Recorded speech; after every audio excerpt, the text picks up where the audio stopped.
Take advantage of this guide to level up as fast as possible inside of Evomon so they can actually unlock more exciting features inside of the game. So watch all the way until the end because there might be some ways to level up that you probably didn't know, and let's just get straight into it. The first method is going to be your daily quest, which is the most repeatable part of the game. So if we head to the top right section, click on the clipboard icon. Then over here in the top left corner, we will see the daily login and other daily quests. These are relatively easy to complete, but in total they will give you around 2000 XP, and they are really easy to do, so definitely do them every single day. And they also reset daily with I think it resets at 8 PM EST time, so use like a time zone converter, but if you are living in the Eastern time zone, it is 8 PM. So definitely do your daily quest every single day. This is your best long-term source of XP. And the next way to get a lot of XP very fast is through completing your index. This is very grind intensive. As you can see, I've been going through it with my index, getting almost everything here unlocked. There's some things here that are question marked. I don't actually know how to get these, and other people don't know as well. I mean, I'm checking like official wikis, and then they also don't have these parts unlocked. But everything else that I've unlocked here, they also have unlocked. So definitely go ahead and catch everything that you can in all of your worlds. I'm pretty sure I've caught everything obtainable inside of everything here, except for, I'm pretty sure Dusk Town. I don't have a flying mount yet, so I can't get on top of there. But by catching everything, you'll be able to get yourself a whole lot of XP. And you get 50 XP per thing that you catch. So think about it. These 10 things up here, that's already like 500 XP, which is just an insane amount. And if you multiply it more, right? Because think about it. Each one of these will have a shiny variant. For example, let's see, Spark It. I do have the shiny version to Spark It. And if you get the shiny, I'm pretty sure it's 100 or 200 XP. So that is just an insane amount. I also do have some other shinies, like Lavite and Lava Rock shiny. I have like Taro shiny. There's so many. Wait, I have Taro shiny. What the heck? Okay, anyhow, there's so many different shinies that you could actually get and obtain here. So definitely go ahead and grind out, get every single like copy, get one copy of every single Evomon first, and then get one shiny copy of every single Evomon, which I am currently working on, but those are some great ways. Now moving on to XP dungeons. Onwards to experience dungeons, you will need to go to the, well, it's not really a dungeon per se, but it is in the daily challenge. Inside of here, there's going to be an EXP tab. Now, this EXP area, it's more so EXP as in, if we take a look at my inventory here, I go down to like consumables. Okay, never mind. Yeah, they're right here. These, it's more so referring to these kinds of EXP fruits. For example, the medium EXP fruits and the large EXP fruits. And while they are great experience for your Evomons, they're not that good for increasing your rank here. So, actually increasing like your level rank up here, these things, they do give a little bit, although it's not a lot, it still is another method. So definitely go ahead and do your challenges, your dungeons, whatever you want to call them. The difficulty of them does not matter, as even the one at the very bottom, look, they still give 50 EXP, although they do give a lot more of these EXP fruits. So do those every single day. You do get, I believe, 2 attempts a day, and then you need the paid ones, which do cost 27, yes, they cost 27 Robux to get those. So do the easy ones every single day, and here up top, that is also the reset counter. So for me, 53 minutes before my tries reset, where I can do them again and get a lot more stuff. Next method is going to be world bosses. Let's hop on my mount over here and run past these guys.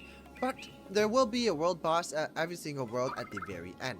That boss spawns in 35 seconds, but defeating the boss will give you some player experience. So that is very good to take note of.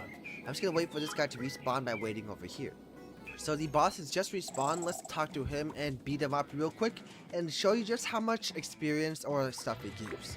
I'm pretty sure it's for first time defeats actually, but even then it's still really easy. I can just one-shot him.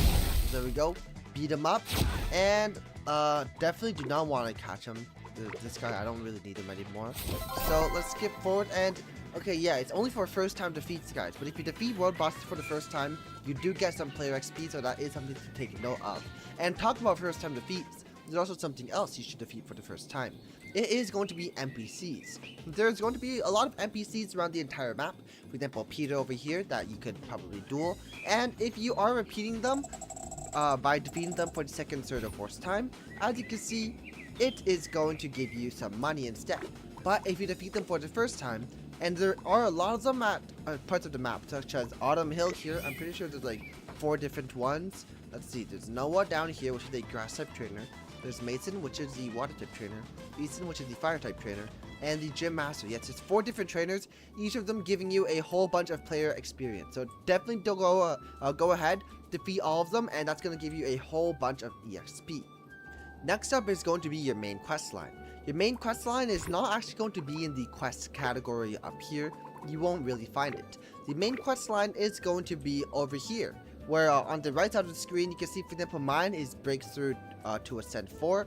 Basically what that means is I need to ascend by getting XP, but typically it's going to tell you guys to either capture 15 of whatever, you know, Evomons you are currently on, or it's going to tell you to maybe feed on Evomon or defeat a trainer. Definitely do those. They do give you some extra player XP, and over time they do stack up and give you a whole lot of levels. And on the topic of questing, there is also going to be an NPC that does give out a lot of quests. I'm pretty sure her name is Lillian. I'm going to see if I can find her on this island. Okay, never mind. I don't seem to see her on this one. Let's just, I'll go to a different one. Okay, I've arrived in Raven Ridge, and if we head up over here, we can see that there is Lillian. The best part is I believe there is no level requirement for accepting Lillian's quest. So I can accept her quest right here, no matter if I've just started the game or if I'm late game. Heck, I'll just go to the, I'll go to Thunder Cliffs right now, and I'll accept the Lillian's quest here. I'm pretty sure I've already completed it. There we go. Oh, come on, we actually did it. Alright, yeah, I've already completed her quest, but anyhow, you can complete whatever quest you want in any order. You're not really locked by it, because in this game, for some reason, even if I am early game, I can go to the very last part, party up with someone, and get some of the best Evomons in the entire game.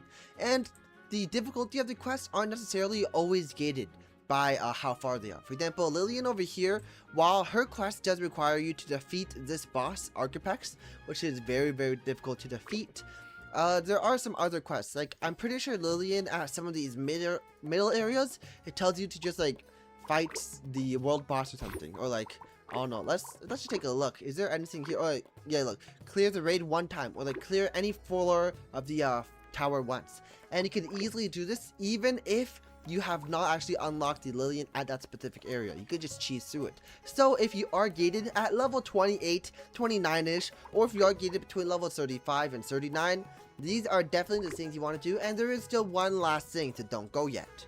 And just quickly before the last of those things, here's a very common misconception that I see a lot of people do. They AFK grind at whatever area they can find, for example, grinding at Sparkets. And while you can defeat them relatively easily, you know, you can macro for them, you can walk around in a circle and just defeat them very easily, the XP that they give is not actually the XP you want. The XP that they give, as you can see, is not player XP, but it's actually XP to your Evomons. So instead, what you want to do, which is my last final tip to getting as much player EXP as possible, is to go into your character icon here, your Evomon icon, go to whatever Evomon you have that is not evolved. So for example, if I have these Evomons over here, I can just equip them for the sake of simplicity, but then I go ahead and I press the evolve button. Now I'm pretty sure I have this guy here that I can actually evolve, so I'm just gonna evolve for the sake of this video, but take a look at this Frostbird, okay? So Frostbird evolves, boom, I get Frostseer, I'm pretty sure is the name, but by evolving, you might be thinking, wait, you don't get any XP. I don't see any XP gain. Well, that might be true, but take a look in here. Boom, because we've unlocked a new version. Technically, we've unlocked a new creature. And by doing this, we have also got ourselves some more player XP. So definitely subscribe if you enjoyed this video. I'm almost at 100,000 subscribers, and I'll see you guys in the next one.